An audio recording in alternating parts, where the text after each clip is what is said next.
Welcome to today's webinar about cold emails. We have an amazing panel, the best hair in webinars, for sure, in all versions. And we're going to do a little intros to give context to everybody here to understand who are the people in the webinar, where is our perspective coming from, our knowledge, our experience. And then we're going to just dive right into giving you actionable advice and answering any questions that you have. Again, use the Q&A version of this to ask your questions. Just like anything else in life, you're going to get as much out of this webinar as you're willing to take, right?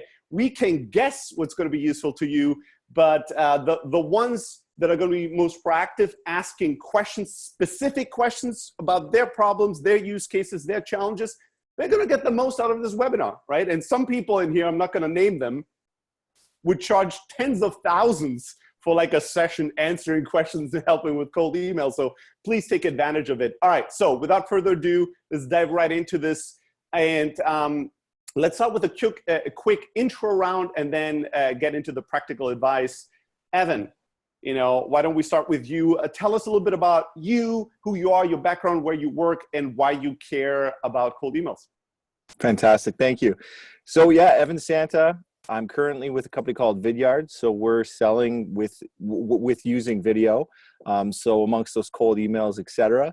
But my background basically is all business development. So it's all about getting that conversation started. It's less about closing the deal, more about opening it up. And I think over the last number of years, we have started to see both business development and sales development become much more of a focus in even these conversations, because as the enterprise model has evolved over the last 10 years, we're seeing that opening the sale is just as important as trying to close it. So I hope that preludes our conversation today, but basically my background, my focus, it's all business development. Sweet. All right. Sujan, tell us a little bit about you. Hey everyone, I'm the co-founder of a company called Mailshake. We do outbound sales emails. We've sent 30 million emails through our platform, so I've got a lot of data-driven stuff for you guys. I'm actually not in sales, although my co-founders probably disagree. I do a lot of customer-facing stuff, and so I'm a marketer by trade, and I've actually sent like millions and millions of like SEO, link building, content promotion related emails, and really have a different, just again, a marketer's perspective on outbound sales and using cold emails for pretty much, all sorts of things. So I'm very, very excited to talk about this stuff and have some numbers to support it. Although I can't share with you like the specifics and campaign stuff, but I've done some digging to kind of get some interesting facts. Awesome. All right, a little bit about me. My name is Steli. My background has always been entrepreneurship. So I've been in business for myself for my entire life because I'm completely unemployable. I have zero credentials, so nobody would ever hire me for anything. And I always say my entrepreneurial superpower, if I have one, has always been sales, right? Has always been what I call result-driven communication, communicating with people and entities to move things forward and to progress things along the way. So I've done many, many things that are pretty irrelevant, but contextually here, I think what's interesting is that the first half of my entrepreneurial career and sales career was in Europe, and in the most conservative part in Europe, in Germany, right? Because oftentimes, I don't know about you guys, but oftentimes I get people from Europe or other parts of the world saying, this tactic that you're describing, Mr. Captain America, is that gonna work within my culture, right? Within a more conservative space. So I've done sales in very, very conservative, traditional Germany, as well as for the last 11 years. I've moved 11 years ago to Silicon Valley. I've been doing sales there. And one of my companies was Elastic Sales, where we did outsourced sales for B2B startups. And we did that for over 200 different companies, and explored and learned a ton and sent millions of cold emails, in the name of our customers. And that company transitioned to the company I run today, which is called Close.io, which is an inside sales CRM. So CRM that, again, does millions of cold calls and sales emails, and has, thousands and thousands of customers all around the world. So cold emails and sales emails are near and dear to my heart. So I'm super excited about talking about this today with all of you. So let's jump right into to the topic. So I'll ask the first question, and I'll pose it to both of you guys. Some people, pretty much once a year, but this is an ever-occurring discussion.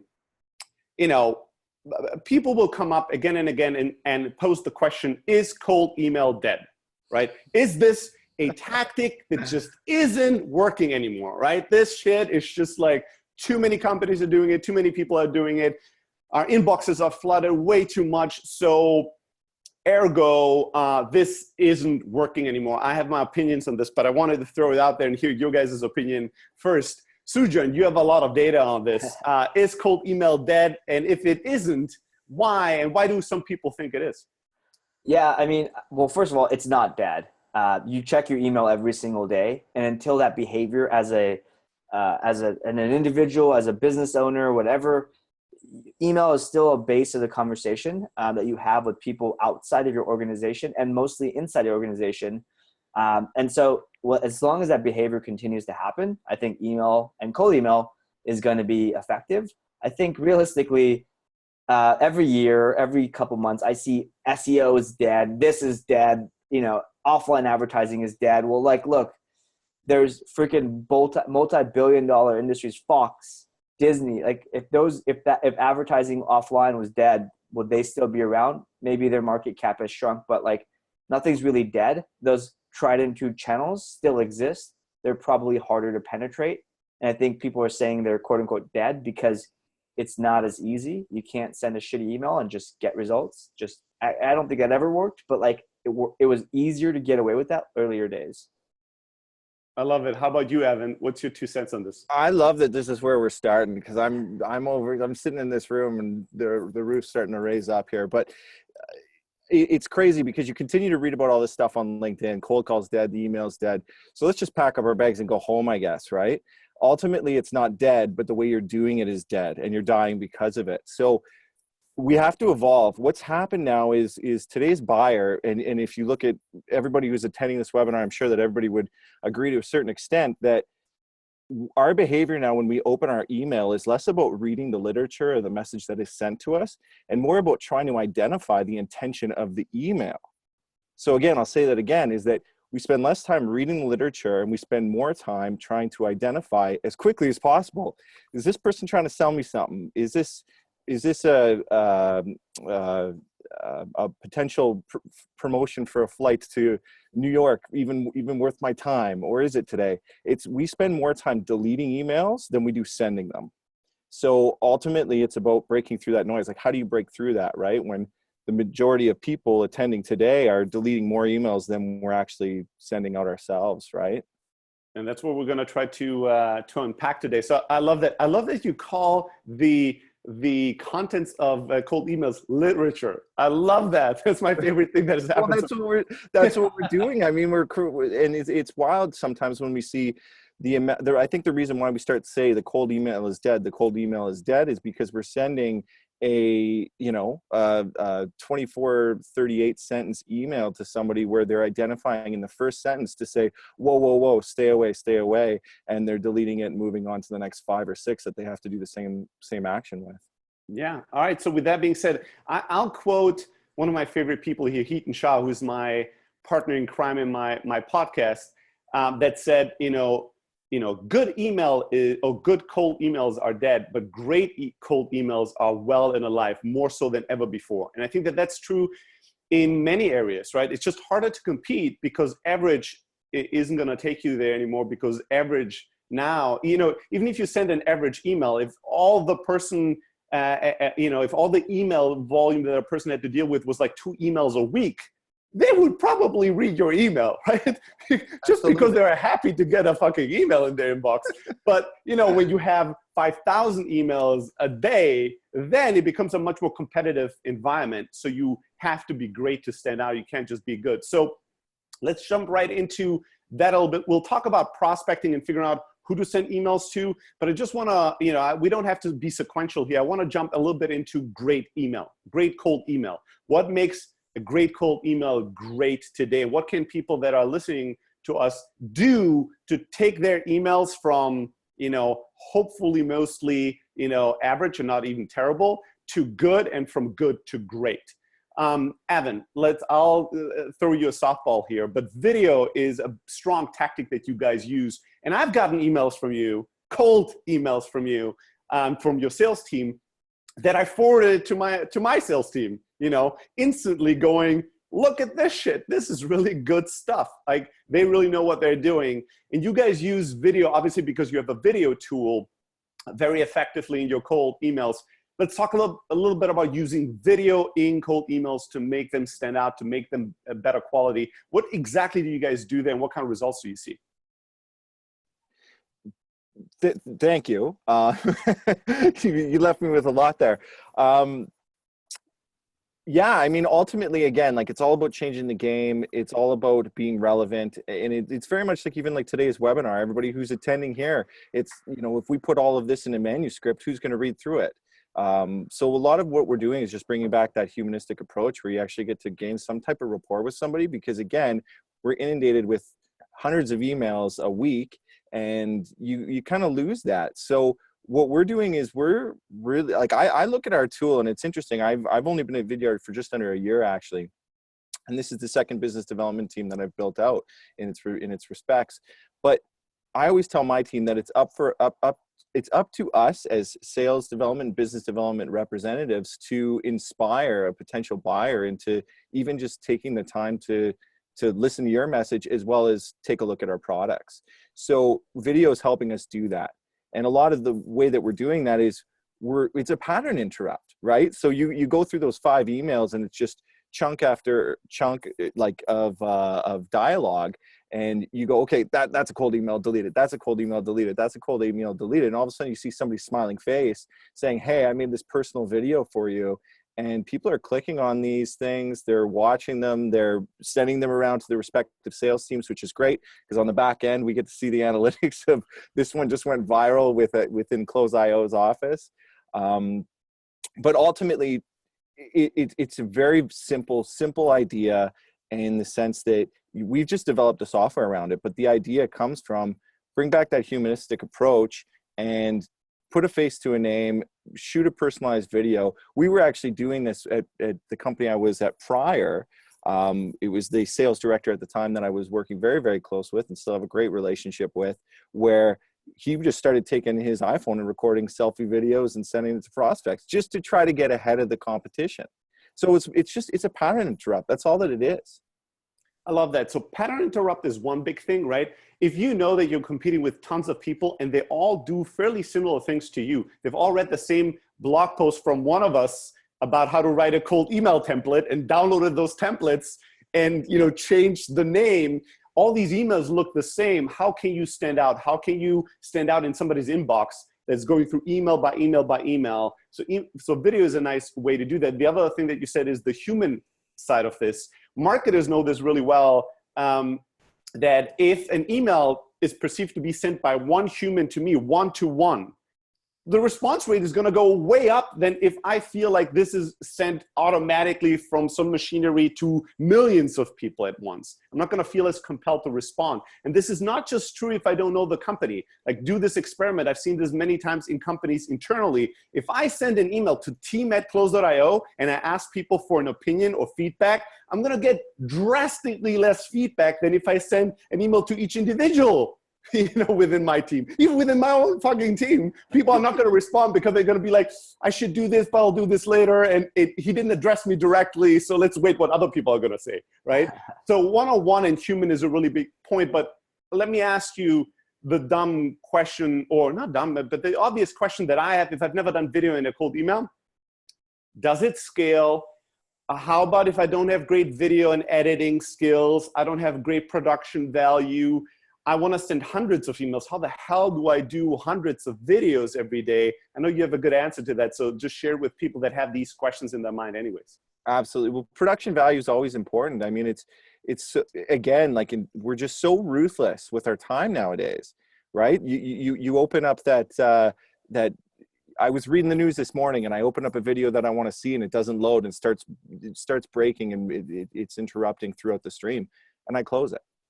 And I'm in this business, right? So it's like, but I'm still ruthless with my time in the sense of going, oh, it took more than 3 seconds to load. I'm out of here. I don't want it anymore.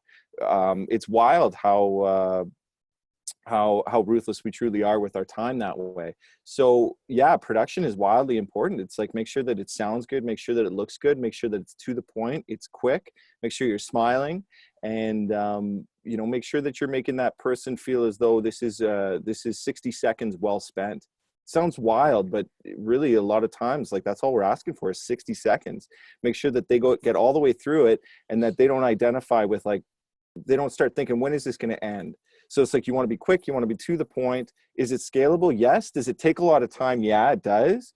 But so does crafting a cold email. And if you're going to do a personalized cold email where you're actually writing out, hey, John, I saw that on your LinkedIn, you've been the VP of sales over at XYZ company for 2.5 years, yada, yada, yada. You can easily do that. And it's actually almost quicker in recording a selfie video. So you can record a video, you hit click, you do your pitch. And if you hired the right salespeople, they should love being in front of camera and talking all day long. So we are finding it is very scalable. One thing to add, I know this question's not addressed at me, but I looked at the 30 million emails or so, and some of the best campaigns I look at in terms of ROI from a cold email is the response rate. And the best responses, or best campaigns with the highest response rate, have actually included video, or they go to a personalized landing page, and that personalized landing page has a video in it, which is kind of an one-to-many video, but right, because of the other personalization around the way they were brought to that page, it feels like it. But Evan, one of the things you mentioned early on is like just getting someone's attention. I think that's the biggest thing. And I feel like if you were to write out the same things that you were going to say on a video, that email would be ignored. But like, you don't ignore people, right? Like, if somebody knocks on your door, you kind of have to answer it first of all, right? And then you have to maybe not be an asshole or be rude. You might have to listen to like one sentence of what they say before you say, I don't want any, right? And so with a video, I feel like, and especially in-person conversations, it feels like an in-person conversation. And so you watch it, even if the same pitch would be written out, you wouldn't get their attention. I couldn't agree more. Absolutely. And that's that's everything that we talk about now, and everything that you read, is cold email dead, is all this stuff dead. It's like, you just have to evolve to all of our buy. We're all buyers, right? Everybody here has bought something on a personal or professional basis before, or will in the future, but we have to evolve with the behaviors of even ourselves. And it's all about gaining attention now. That's it. Like, that's the game. If you can get somebody's attention, they'll give it to you, and they'll give it to you 100%. And I know that some people, so thanks, Sujan, for chiming in. I was just about to ask you about this, so it was perfect. But here's what I want everybody, like, what an important thing to know, and something to look for. If anything that we say today makes you go, but that's kind of hard, that's good. That's a good thing. Because if it's kind of hard, it means everybody who competes with you doesn't want to do it either. Right? They don't want to do it, just like you don't want to do it. So just by overcoming that, not just necessarily always looking for the easiest path, it's easy to write a mindless email and send it to 10 million people, lean back and wait for money to come in. But because it's so easy, it's so ineffective and unsuccessful, right? So if you're like, well, I'd love to do video, but it seems kind of hard, and it would mean that I need to do something I haven't done before, good. Like, look for those things we say that seem inconvenient, because oftentimes that's where the biggest potential for growth is, right? Because the shit you're already doing, right? The shit that's easy, everybody's doing, right? Just like you and us. So look for the things that might be a little inconvenient at times. I want to talk a little bit about prospecting, like figuring out even who to send the email to and how to make that email stand out. Video has been one thing, but let's share some other things before we jump into Q&A. Q&A has been on fire since we started the session. I see the count going up and up and up, which makes me think we should like get to Q&As as fast as possible and make this as interactive as possible. But Sujan, when you think about, how to even decide who to send the email to and how to get that person's email, right? I know that there's a lot of literature and a lot of knowledge out there, but I'm sure that's still something that some people are struggling with.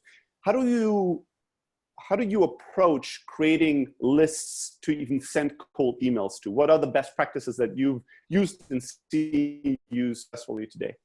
Yeah, so I prefer the route of using a service or a human being. So we've got a couple people from Upwork, managed by somebody on our end who's like in charge of, he's actually on the marketing team in charge of doing outreach. And that person is building, they're responsible for kind of identifying the person. And then we can go out to, first we go to tools. You know, you can use Voila, Norbert, Hunter. Full disclaimer, I own Voila, Norbert, so that's why I said it first too. But anyways, look, you could use a bunch of tools, right? You can use Duck Soup, like getting from LinkedIn. Like there's a lot of tools you can use. And then we supplement that with people at the very back end that find the missing pieces. But that whole process, and then it goes back to that main person. But my point here is like, we've got a really good process that was developed over time. And what I found is that human element up front, no matter what tool you use, helps do two things. One, it avoids you from emailing Bill Gates, because no matter who you're finding, you're going to find, like, if you're going to email B2B executives, right? Like Bill Gates shows up on there some way, somehow, or like people who are no longer, like, they're just too big to contact on a cold email. So like that human element is like, I probably shouldn't email that guy. It's dead obvious. Or like, it's the wrong information. Like, you know, like if you use a tool, you know, we might find Steli at close, but what if your email is actually steli.e@close.io, right? So, you know, however which way. So that's my personal process. But I really like to find when we do that, I really like to find like one interesting thing about that person. And it might be like an article, that's that they recently shared on LinkedIn.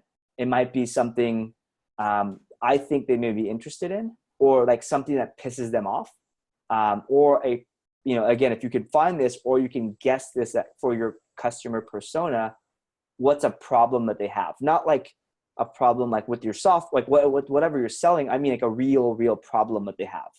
And the problem may be like, you probably get too many emails, but because we've all probably wrote about this as a way to kind of identify the problem, it's probably been overused. But yeah, I like to state problems or kind of things about them. Evan, you guys do more like business development. I would assume, like in your team, this means you're not emailing millions of end consumers every day, trying to get them to click on some kind of a coupon and redeem something, and get download a $1 product. So you're going after, you know, relationships that might be more longer lasting. If you think about how to identify these people, what's kind of your process internally? What has worked really well, and what seemed like a good idea and didn't work at all? Well, we're really lucky in the sense that we have a total addressable market, right? So anybody that wants to sell by using the power of video, you know, I'm going to send my team after you. So we're pretty fortunate in that sense. But how do you identify that? Like, so any sales team could potentially want to use video or could be convinced to use video. Do you do something that identifies them even more so than just being a sales team as one that has a high likelihood of wanting to utilize video? Well, what we're trying to do is just keep an open perspective on it, because ultimately I don't like the idea of shutting an idea down, especially with a company that's this young. You know, it's so easy to be like, oh, we wouldn't work in this vertical, we wouldn't work in that vertical. And then all of a sudden somebody will come to you from such and such firm and say, this will work in FinServ. We're like, whoa, okay.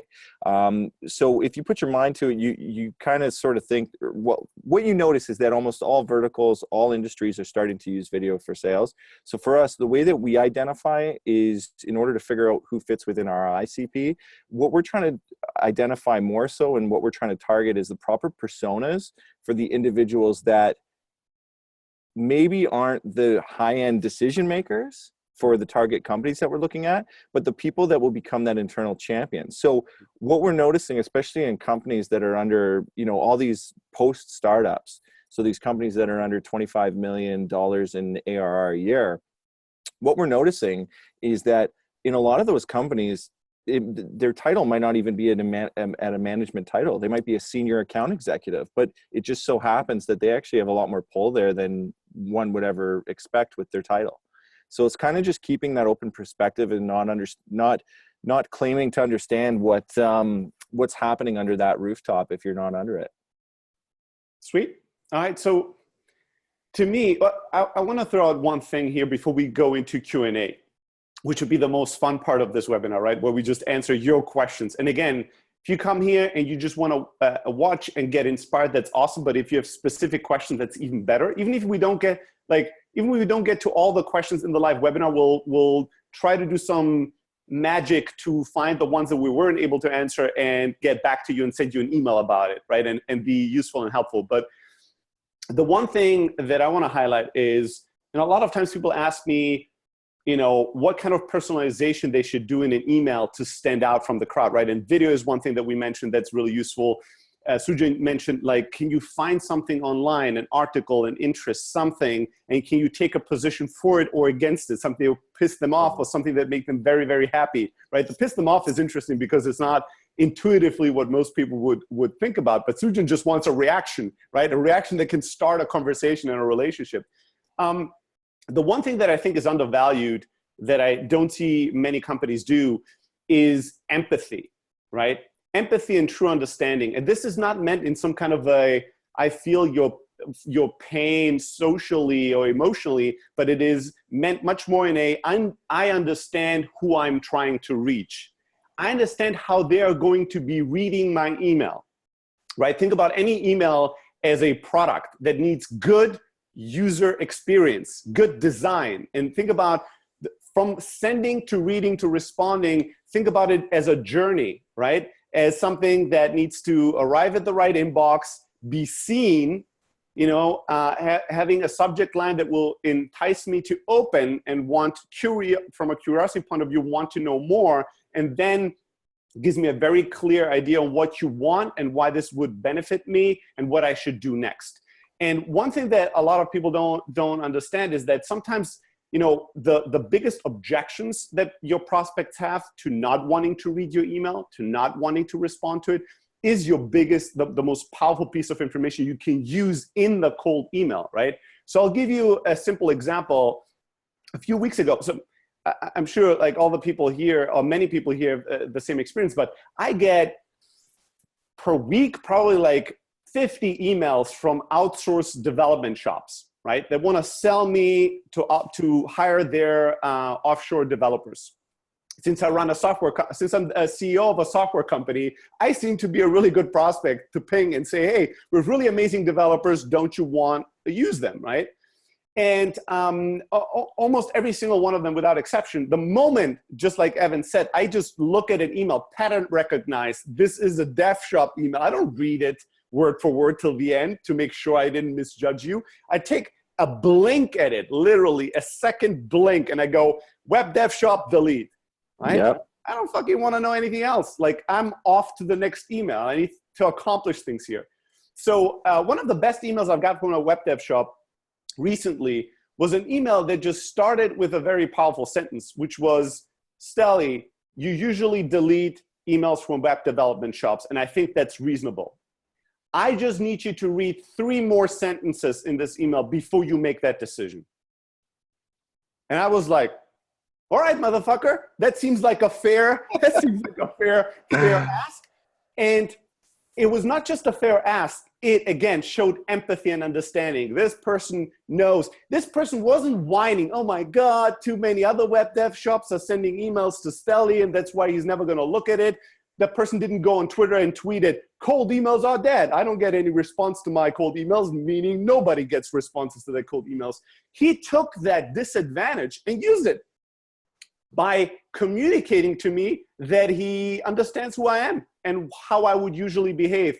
And he made a reasonable ask, right? He didn't say, hey, Steli, I know you typically hate these and delete them, but just keep reading on for another 30 minutes before you make a decision. That's an unreasonable ask, right? I don't know you. You can't ask for half an hour of my time.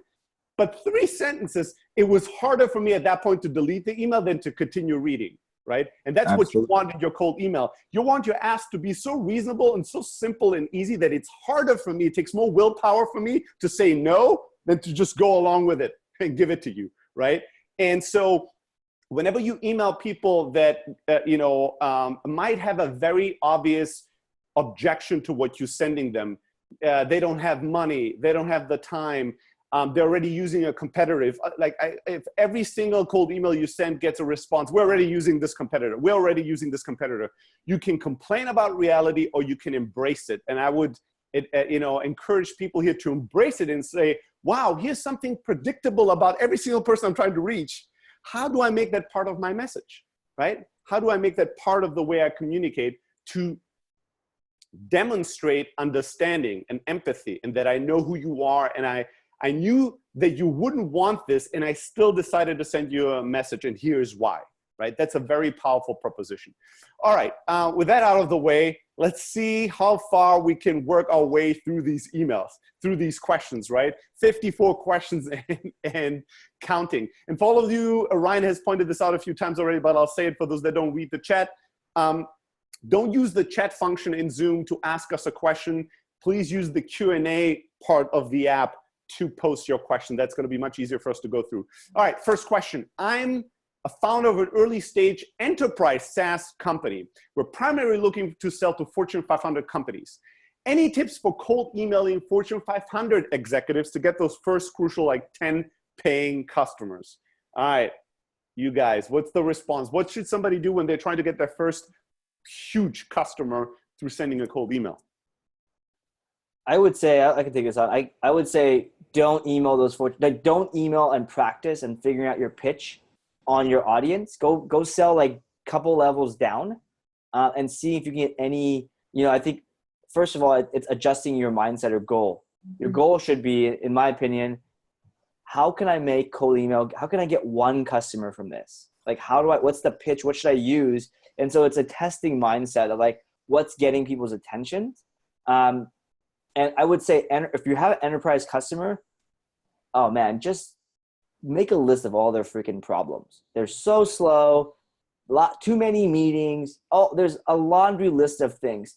Now, if you can, what I found works really well is email. If you want, at least I've seen this successful is if you want to target let's say product developers or product managers, go email somebody else. Go email somebody so they can introduce you to that person, and intentionally email the wrong person who product managers have let's just say they have, they never get the gratification. They're the ones controlling, they're the bottlenecks typically or whatever. Go email a developer and say you need to give your product manager a pat on the back, because if this guy wasn't there, you'd be getting blah, blah, blah. Right. And maybe that's your way in, and then you get the intro and whatnot. But again, the basic practice of getting their attention, getting empathy or connecting with them. And then it should be a little fraction of what the heck you do, but in the form of a problem. Because my opinion is, if you're new, you don't even know your headline. You don't even know your value prop yet. So try to figure that out. And cold email is a great way, because if you get responses or you get people actually saying, yeah, cool, you've triggered something that may be a value prop, but I wouldn't say you have a definitive until you've tested at a little larger scale. Sweet. Next question is an interesting one, because usually people ask, what's a good time or day in the week to send in a cold email? But this person actually asked, what is a bad time in the year to send cold emails? Is there a month or a season throughout the year that are bad? But we could just break that down to days and weeks, just timing of cold emails. What have you guys seen particularly good or bad? I don't think there's a bad time for anything. I think we're all so good at shutting off our phones and whatnot. And the prior company I was at, everybody was always scared about calling businesses on holidays and whatnot, and dealing with Canadian companies, American companies. It's just pick up the phone. They'll or email them. They'll decide to answer it or not. But I've never seen any negative times to send an email. The only thing you want to watch is if you're a hungry SDR or a hungry account executive working a Saturday morning. A lot of times if you send those emails, they'll end up just buried in the inbox Monday morning. And that's when, again, you're going to find that your targets are going through 50, 60 emails from over the weekend, just deleting them. And they'll be doing it quicker than ever, because they're feeling anxious about starting the week and just trying to catch up already on Monday morning. So that's the only negative time I think you might have to sending an email. Yeah, my 2 cents on this is it depends on who your customer is, right? So yeah, you need to learn from your customers. What are the, what does their day, week, month, and year look like? In some cases, you will have to break the conventional rules, right? Many people might say, don't send emails super late in the day. You'll get really bad response rates. But maybe your particular customer is a specific type of doctor, and these doctors, they work really long hours, and late at night they're at their laptop and going through their email and doing their administrative work, and that's the best time to ping them. There have been many stories about like selling to large organizational executives and calling them Sunday evenings in the office, because oftentimes, so in some industries, the executives would come in on Sunday because nobody was there on Sunday to get some work done and prepare the week. And that would be the time where they picked up the phone, because we were like, who's calling me on Sunday, right? So you have to get creative, but it's all about understanding your customer and how they're going to respond. If you just read a generic blog post, let's say, that says these are the best times for everybody, you might just follow with the herd, when standing out and doing something different could generate much better results for you. Yeah, here's a quick example. In the travel industry, I've worked in travel, worked with lots of different travel clients, mostly for marketing. And the hottest time to buy flights and hotels and book all this stuff is before work, or like right when you get to work, right? Like somebody's like, oh crap, I didn't do this. Or right in the evenings after work, but not super late. And on the weekends, obviously, right? People book on the weekends. That's why all these travel companies charge more on flights for the weekend. But anyways, if you're in the travel space, like you can ignore the conventional wisdom of like, don't send an email in the morning because people are clearing out the inbox. Like people book at that time, right? Like you don't, like, if you're selling an enterprise software, don't send an email that gets somebody to, that's asking somebody to make a decision at the last week of the year, because likely all the people who could sign the checks or the IOs or whatever are not there. Maybe you start the conversation, but there's like, you have to adjust your pitch and your call to action, all that stuff based off of your industry and the buying cycle. Sweet. Next question should be a super quick one to answer. Evan, it's directed at you. What's the optimal length of a video in a cold email? Under 60 seconds. If you can get out your hello and a quick why and a quick ask and your quick pitch, if you can do that in 30 seconds, all the power to you. But if you go over 60 seconds, people are going to shut the thing down. You know what? And again, it goes back to what you were talking about, is empathy and the buyer behavior. Pay attention to the next time, for whoever asked this question, pay attention to the next time you're watching something related to a news story or something on LinkedIn. Pay attention to when your brain starts drifting from that video, from the content you're being delivered. And usually it'll be about 45 to 60 seconds in before you start wandering off and then saying, I'll scroll down a little further. Right on. Hey, Ron had a little statistic that might be interesting for everyone to share. Thanks for that, Ron. Average number of logins on LinkedIn, for instance, per month is 1.5 times, right? Where the average time of people checking in their professional inbox is at least 2 times a day. So think about that as well. Like, you're sending these people messages, LinkedIn messages. And this, again, this is an average number. So your industry might stand out. In your industry, if you send somebody a LinkedIn message, maybe they live in LinkedIn, right? If you're trying to sell something to recruiters, for instance, recruiters are in their inbox in LinkedIn all the time. If you send me a LinkedIn message, it might take 3 years to forever to get a response, because I log in to LinkedIn like once every 4 months for like 10 seconds, and then I run away again screaming because of all the stuff that's going on there. So I'm totally bankrupt on it. So again, just a quick statistic, email, one of the reasons why email is still such a powerful tool is because people spend an incredible amount of time in their inbox. It's where all the important stuff is happening, is where it's not a channel that's easy to ignore, just like I'm ignoring LinkedIn messages, for instance. All right, next question. What have you seen change with regards to cold emails in the last 12 months? What are some things that have started to happen or stopped happening, started working or stopped working? What are some kind of right now trends that are changing in cold emails that you guys have noticed? I think almost everything. I think everything's changed. I think things are happening so fast that with what you were doing 24, 18, even 12 months ago might not be working now. So we're challenging ourselves to even change. Like the last question, how short should the video be? We didn't think that it needed to be shorter than 60 seconds 12 months ago, but now we do. So the thing is you got to constantly be evolving while everybody's behavior is evolving, and things are happening so fast now. So what I'm noticing is we're getting a really great response to transparency.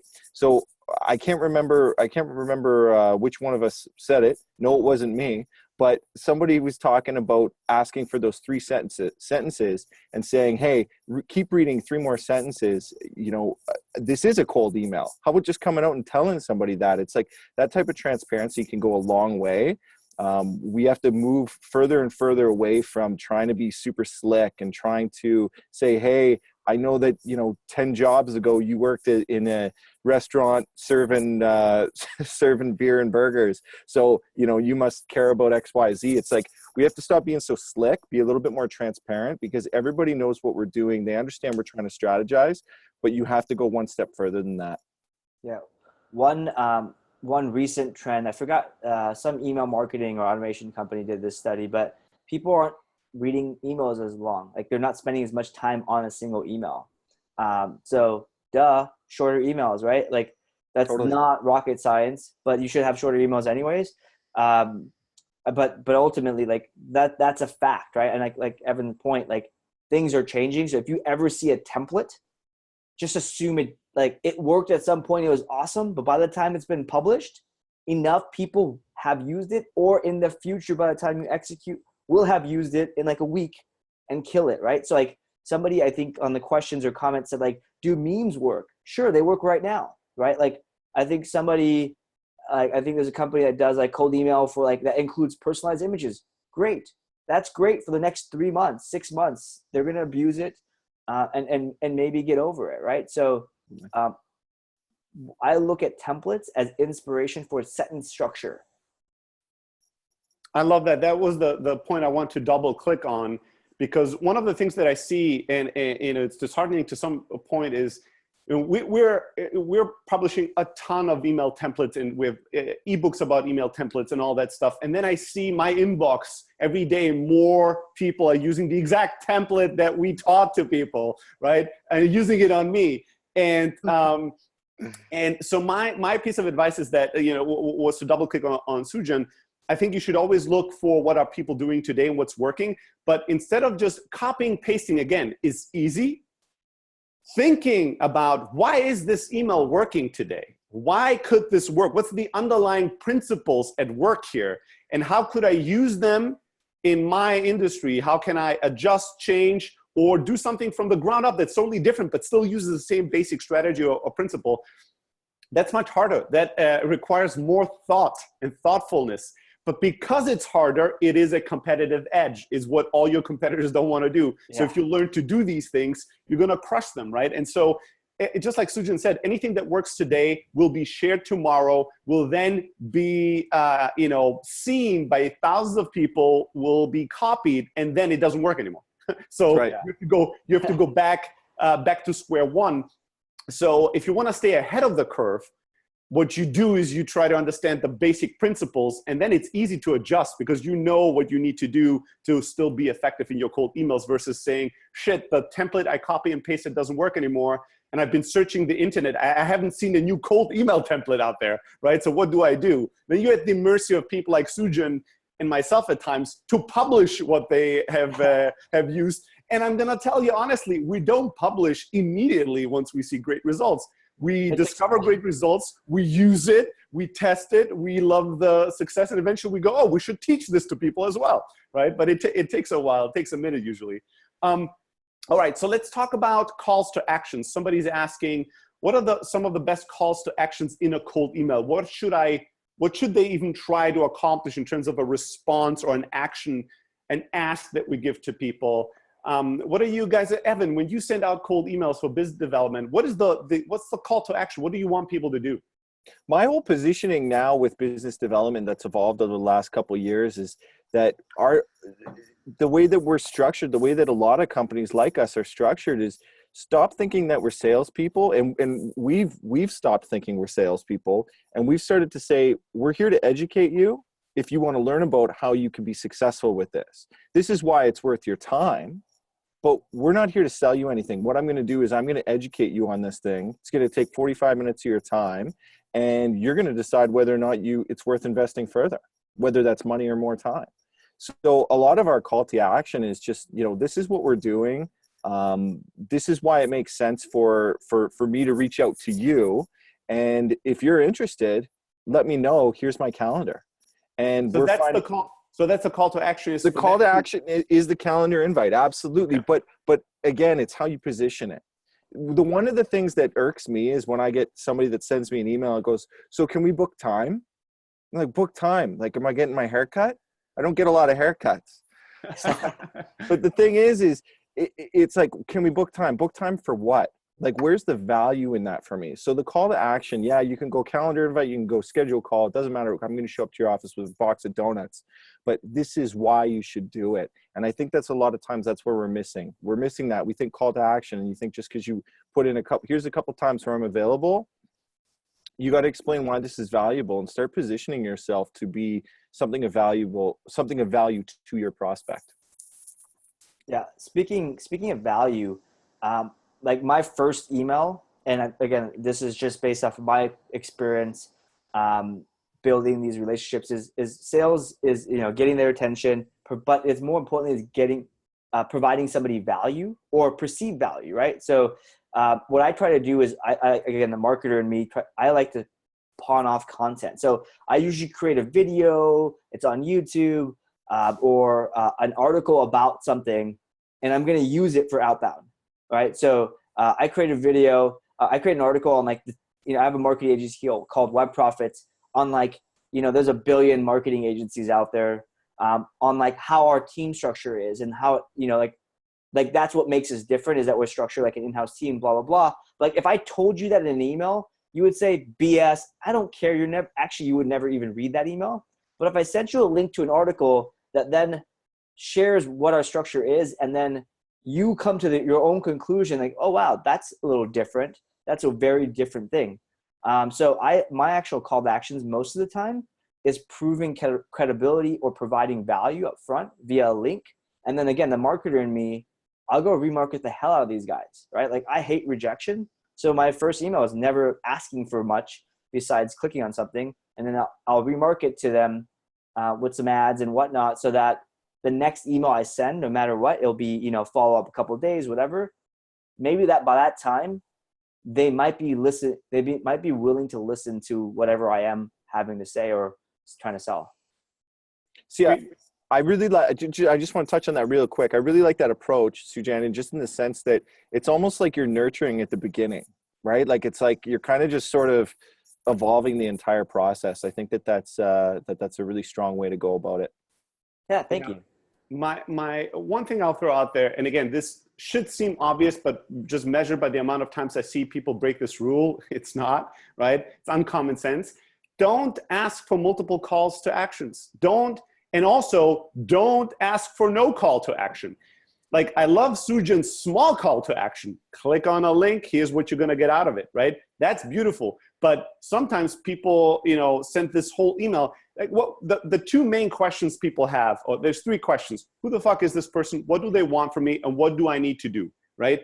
And you don't want the what do I need to do to be 7 things, because I'm like, no, I'm not gonna open the PDF attachment, watch the video, sign up for a demo, and click the free trial. I'm not gonna do 7 things here, right? So ask me one thing and make it crystal clear. But also equally bad is when you make it completely ambiguous what the call to action is. A lot of emails, they just end and I go, okay, so what? Right, so you are this person and your company does this. And now what am I supposed to do here, right? Well, don't let me do all the hard work of trying to figure out now what you want me to do. Well, once you review the information, I'd love to, no, tell me exactly what you want to do and what is in it for me.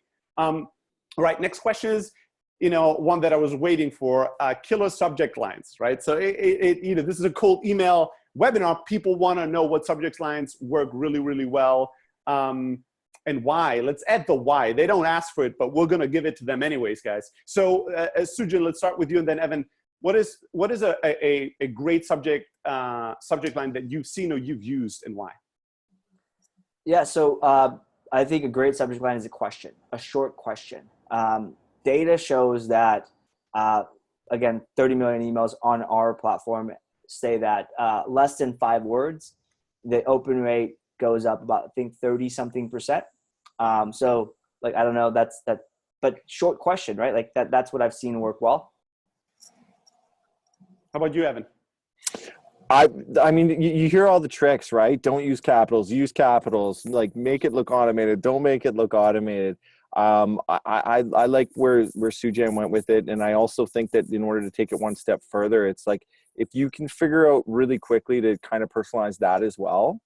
What we use over here is, and anybody who uses our product could utilize this as well, is, hey, John, I made this video for you.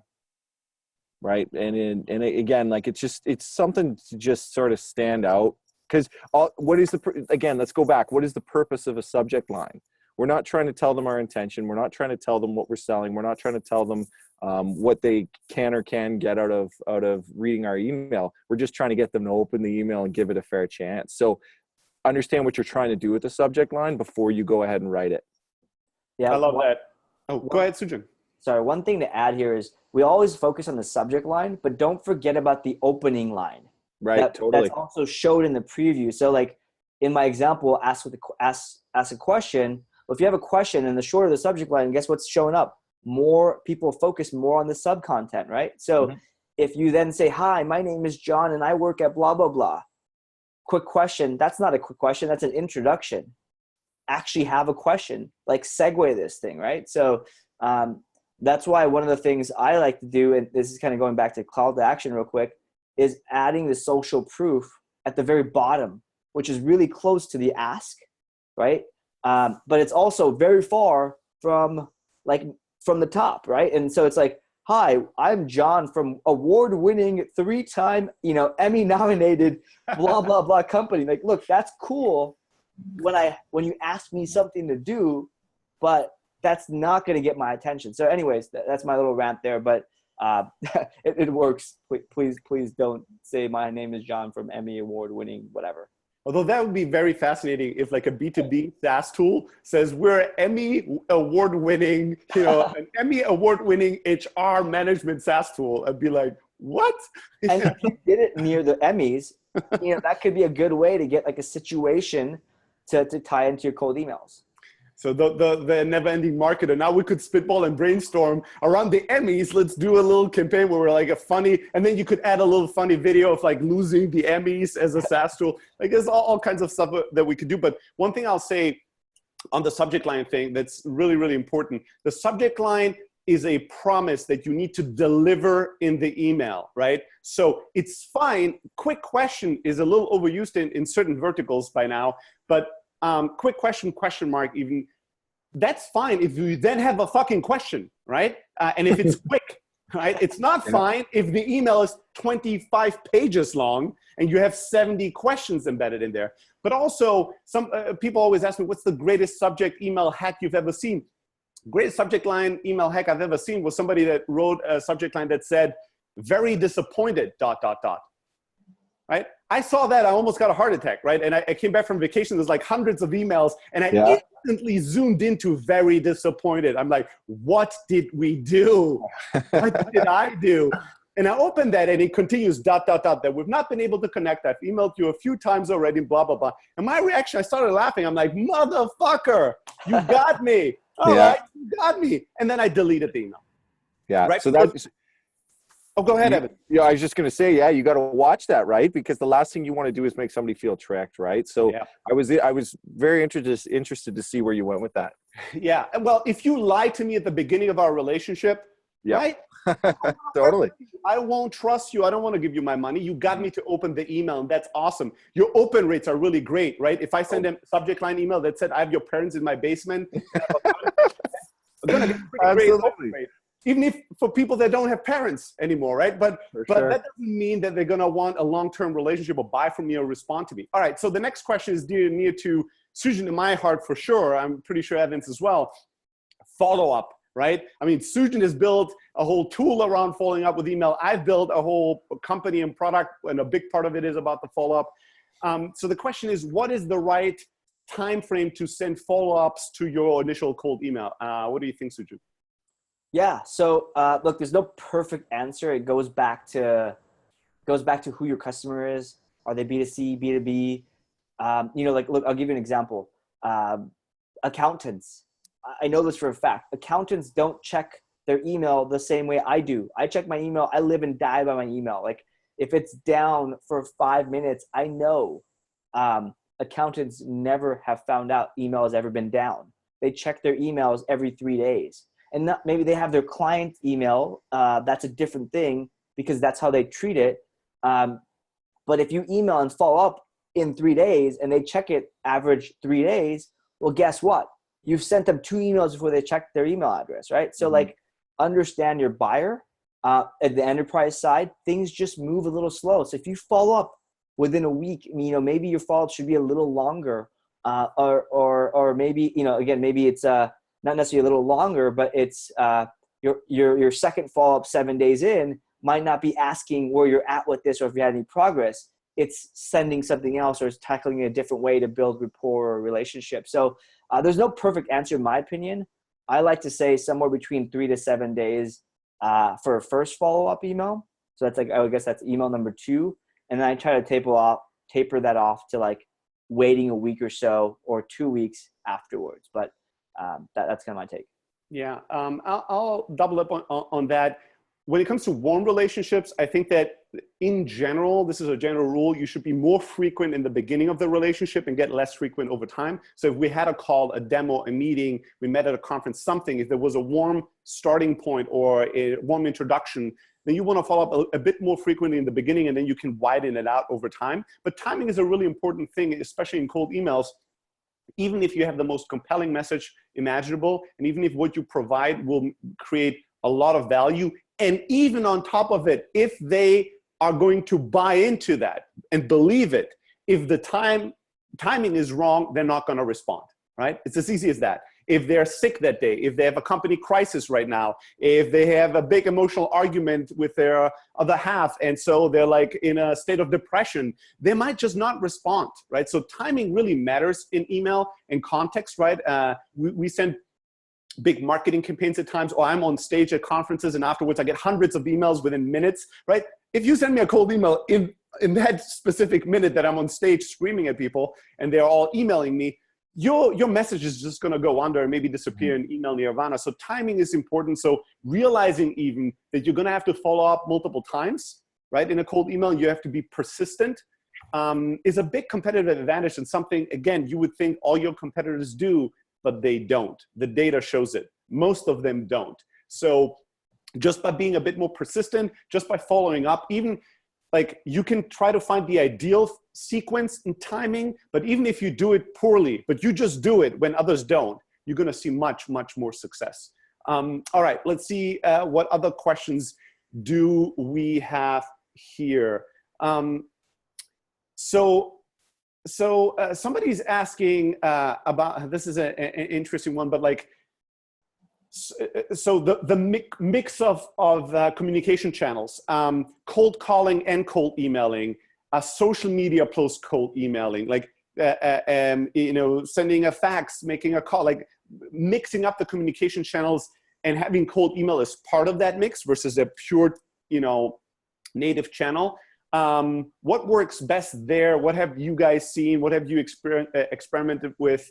Are you doing that cold email as part of like a multi-channel communication outreach? Or is it mostly that you do fully dedicated cold email and it doesn't really mix with cold calls or social media outreach or anything like that? I think in this day and age you have to do a mix. Like if you're not doing a mix, like you gotta reevaluate why. And maybe there's a good reason to it, but in what we're doing here at Vidyard and in what I've done in the past with other teams is you have to run a mix, you have to run a cadence, but you also have to understand that when we talk about a cadence, that doesn't dictate an SDR or BDR's day. what it does is it's just allowing you to strategize how best to contact with your prospects. So, but one of the tactics that I really like and that I implement is sending out a video. And even if you're not going to use video, sending out that first cold email and then dialing that person. And the best part about about utilizing the phone is that if you're not leaving a voicemail every day, it's not like you're getting tracked for just pounding that person. If you send 10 emails over 10 days, like, you just become annoying at that point. But if I send one email to John at XYZ company, and then I call him later in the afternoon or on Tuesday or on Wednesday, and then boom, Thursday he picks up. I'm like, hey, John, I sent you an email on Monday. I saw you watched it because I have email tracking, and everybody should. If you don't, take a look at it. And furthermore, I also sent you a video, and I saw that you got through 75% of it. I'm wondering if you have 3 minutes to talk about what you thought about it. So I really like utilizing that because it's no longer a cold call, right? Like, if they've opened that email, your relationship has already started. So tell your reps, hey guys, I know you're scared about making cold calls. Everybody says they're dead. These aren't cold calls. You've already established the relationship. We know that they opened the email. We know that they watched the video. Yeah, one of the things I really like to do when doing outbound sales or cold email is actually get in front of them. So do some marketing. You'll see that you've heard this recurring theme of using marketing and sales together. But ultimately, like, doing some Facebook ads. Like, so let's say I'm going after SaaS founders. I want to go and get that email list. I already know the emails I'm going to send, upload to Facebook, use it, build a custom audience, or even also target like SaaS founders, and get in front of them, get my brand out there. So like, ultimately what I'm saying here is warming up that lead, right? Like, warming it up a little bit to where, like, when they email, I'm they may have seen my name or my brand. And so that's why I think, like, Steli, you had an awesome personal brand. Like, if you send a cold email from your name, it just works better, right? So like, sharing that, like, tactics doesn't apply to everybody, but everybody can build a personal brand, and maybe not like a huge one where you can be Tim Ferriss, but you could be, or like, in the business sense, but you could be a brand to accountants, right? Like, you can definitely own that market, or you can be accountants. Let's go even specific, accountants in Germany. Like, I'm pretty sure that's not that hard to tap. So anyways, that's my 2 cents, is using, mixed media and marketing. I used to work with a company called Cabbage with a K. And they do like small business loans. And so they actually mixed email marketing and direct mail. And they found that when they do direct mail or they do emails to people they've direct mailed, their emails just have a higher response rate. So, going even further like that way, it works well. I love it. All right, we're going to wrap it up with this. We could go for another few hours at least. Totally. Thank you, everybody, for the amazing questions. And as I said, we're going to mastermind a little bit afterwards and try to see if we can get in touch with you and answer your question, since we had no chance of going through all of them. It's way over 100 if you count the chat questions as well. But we'll try to get to you in whatever way we can to answer all of the questions. This was incredibly valuable. Sujan and Evan, thank you so much for taking the time. It has been recorded, right? So we're going to send it to you. If you're in this webinar, you're going to be able to share it with your team or with people that you think you want to pay it forward and have them watch some of the things that we discussed today and that they could benefit from that in their business. And we're going to this is not going to be the last time we do a cold email webinar. So look out for the next one that we're going to plan. Until then, let's all write better cold emails and make the world a better place. Right? Thank you so much. And that's it from us.